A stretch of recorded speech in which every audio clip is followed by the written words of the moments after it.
Sir నమస్తే. నమస్తే. So CBN Chandrababu Naidu బీజేపీకి సపోర్ట్ చేస్తున్నారని చెప్పేసి మనం వింటున్నాం. సో ఈ విషయంలో రేవంత్ రెడ్డికి షాక్ తగిలే అవకాశం ఉందని మీ మాటలో ఏం చెప్తారు? మొన్న ఏమైందంటే చింతల రామచంద్రారెడ్డిని ఇక్కడ బీజేపీ సీనియర్ నాయకుడు ఆయన తెలుగుదేశం వాళ్ళని కలిశారు. ముఖ్యంగా అరవింద్ కుమార్ గౌడ్ అని తెలుగుదేశం నాయకుడిని కలిశారు. సో బీజేపీకి మద్దతు ఇవ్వమని అడిగారు. సో చంద్రబాబుతో మాట్లాడి వాళ్ళు బీజేపీకి మద్దతు ఇస్తున్నట్టు ప్రకటించారు ఇక్కడ ఇప్పుడు. సో ఇది ఒక రకంగా రేవంత్ రెడ్డికి చంద్రబాబు షాక్ ఇచ్చాడన్న వార్త బయటకు వచ్చింది. దాన్ని షాక్ ఇచ్చాడా అని చెప్పాలంటే ఒక రకంగా ఇబ్బందే రేవంత్ రెడ్డికి. ఎందుకంటే గతంలో సీమాంధ్రులు అంటే ముఖ్యంగా తెలుగుదేశం సీమాంధ్రులు అందరూ తెలుగుదేశం వాళ్ళు కాదు. ఇక్కడ నాన్ తెలుగుదేశం సీమాంధ్రులు కూడా ఉంటారు.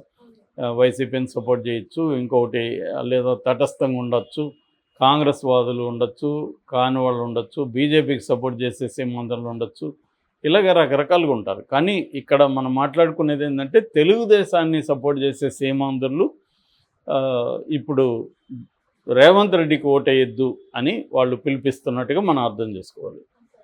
ఎందుకంటే అంతకుముందు పొంగులేటి శ్రీనివాసరెడ్డి ఆయన వెళ్ళి తెలుగుదేశం ఆఫీస్కి వెళ్ళి తెలంగాణలో ఇట్లా మీరు లాస్ట్ ఎన్నికల్లో మాకు మద్దతు ఇచ్చారు, ఇప్పుడు కూడా ఇవ్వండి అనేది చెప్పారు. నిజానికి అసెంబ్లీ ఎన్నికల్లో తెలుగుదేశం అఫీషియల్గా మద్దతు ఇవ్వాల కాంగ్రెస్కి, ఇక్కడ పోటీ చేయకుండా విరమించుకునింది. దానికి ప్రధాన కారణం వాళ్ళు చెప్పింది ఏమంటే ఇక్కడ మాకు బలం లేదు, మేము అందుకని విరమించుకుంటున్నామని చెప్పారు.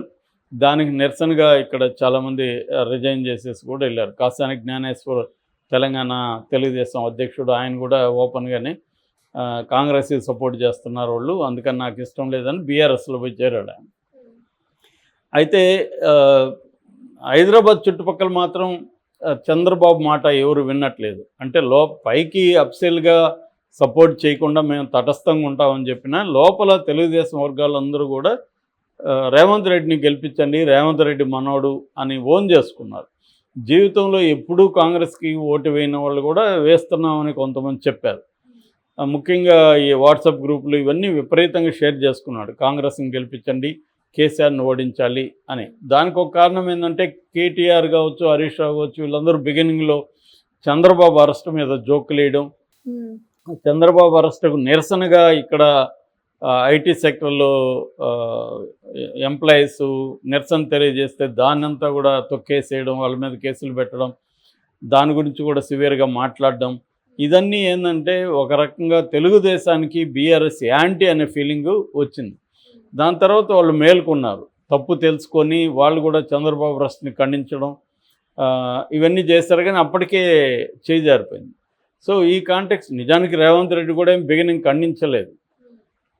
అయితే వాళ్ళు ఇక్కడ కేసీఆర్ జగన్ ఫ్రెండ్స్ కాబట్టి కేసీఆర్ మనకి ఇలాగే ఉంటాడని చెప్పి కేసీఆర్ని ఓడించడానికి తెలుగుదేశం ఏం చేస్తుందంటే లోపాయికారిగా రేవంత్ రెడ్డికి సపోర్ట్ చేస్తుంది.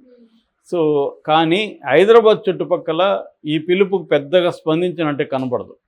ఎందుకంటే అందరూ కూడా బీఆర్ఎస్నే గెలిపించారు. రేవంత్ రెడ్డి పార్టీ కాంగ్రెస్ పార్టీకి ఇక్కడ ఒక సీటు కూడా రాలేదు గ్రేటర్ హైదరాబాద్ పరిధిలో.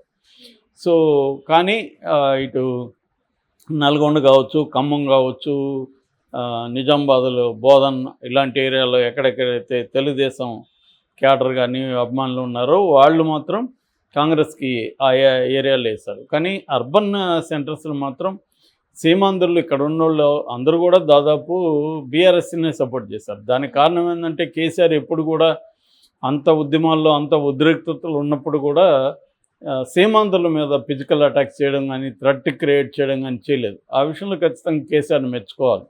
ఎందుకంటే ఆ స్థాయి ఉద్యమాలు జరిగినప్పుడు ఖచ్చితంగా మాబ్ని కంట్రోల్ చేయడం కష్టం, కానీ ఆయన కంట్రోల్ చేశాడు. రెండోది కొంత లా అండ్ ఆర్డర్ ప్రాబ్లం తెస్తే కానీ మనకి స్టేట్ ఎవరు అన్న ఒక నిరాశ నిస్పృహలు కూడా వచ్చాయి అప్పట్లో. అయినా కూడా కేసీఆర్ లాబింగ్ అని నమ్ముకున్నారు తప్ప హింసని ఆయన ఎప్పుడు నమ్ముకోలేదు, హింసని ప్రేరేపించలేదు ఇప్పుడు. సో ఊరికే మాటల్లో సీమాంధ్రులని తిట్టడం, బూతులు తిడతా కవిత్వాలు వేయడం ఇవన్నీ చేశారు తప్ప ఫిజికల్గా ఎవరిని ఒక షాపుని కానీ ఒక దీన్ని కానీ అంటే ప్రాపర్టీని కానీ మనుషుల్ని కానీ డ్యామేజ్ చేయలేదు, హాని కలిగించలేదు.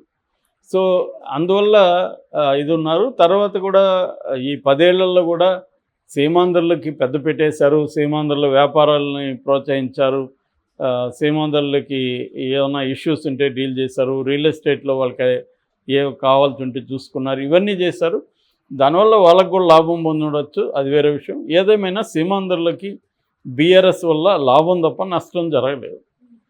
సో అందుకని వాళ్ళందరూ కూడా మళ్ళీ కేసీఆర్ని సపోర్ట్ చేద్దామని డిసైడ్ అయిపోయి ఇక్కడ ఇచ్చారు.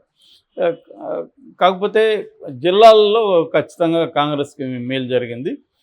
సో ఇప్పుడు బీజేపీకి ఇక్కడ సపోర్ట్ చేస్తున్నారు. ఇప్పటివరకేం చంద్రబాబు పిలిపివ్వడం కానీ, లోకేష్ లాంటి వాళ్ళు వచ్చి ఇక్కడ బీజేపీని గెలిపించానని కానీ మాట్లాడడం కానీ ఏమీ చేయలేదు.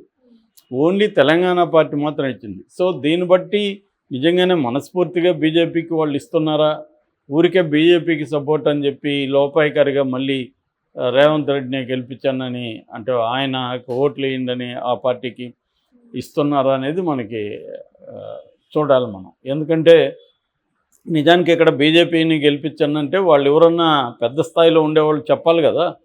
చంద్రబాబు కానీ లోకేష్ కానీ చెప్పాలి.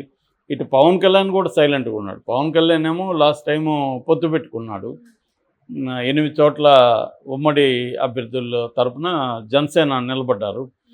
ఇప్పుడేమో మరి పవన్ కళ్యాణ్ కూడా సైలెంట్గా ఉన్నారు. మరి మోడీ అడగలేదా వాళ్ళని, మేము మీకు ఇక్కడ పొత్తులో ఉన్నాం కాబట్టి మీరు మాకు ఇవ్వండి అని? మరి ఏం జరిగిందనేది తెలియదు. కానీ ఇప్పటివరకు అయితే ఎటువంటి అఫీషియల్గా చంద్రబాబు కానీ లోకేష్ కానీ తెలుగుదేశం నుంచి, అటు పవన్ కళ్యాణ్ జనసేన నుంచి మాట్లాడలేదు. పవన్ కళ్యాణ్ ఏమో నా ప్రాణం ఇస్తాను, 400 సీట్లు మోడీకి తేవడానికి ఈ ఆవేశమైన డైలాగులన్నీ కొట్టాడు అక్కడ. కానీ తెలంగాణలో బీజేపీకి ఓట్లు వేయండి అనే పిలుపు పవన్ కళ్యాణ్ ఇవ్వలేదు. మరి ఎందుకు ఇవ్వలేదు? అక్కడేమో దేశంలో 400 సీట్లు ప్రాణం ఇస్తానన్నాడు. ప్రాణం ఎలాగో అడగరు కాబట్టి అది ఇస్తామంటారు. నిజంగా ఇచ్చేది అడిగింది ఎవరు కూడా నా ప్రాణం ఇస్తాను నీకోసం అంటారు. ఎందుకంటే అది ఎట్లాగో అడగరు. ప్రాణం కాదు, ఒక 50,000 డబ్బులు ఇరంటే ఇవ్వడు. సో అదేవిధంగా పవన్ కళ్యాణ్ ప్రాణం ఇస్తానన్నాడు కానీ ఇక్కడ వచ్చి గెలిపించానని ఇక్కడ పిలుపు ఇవ్వడం అదేమి చేయలేదు.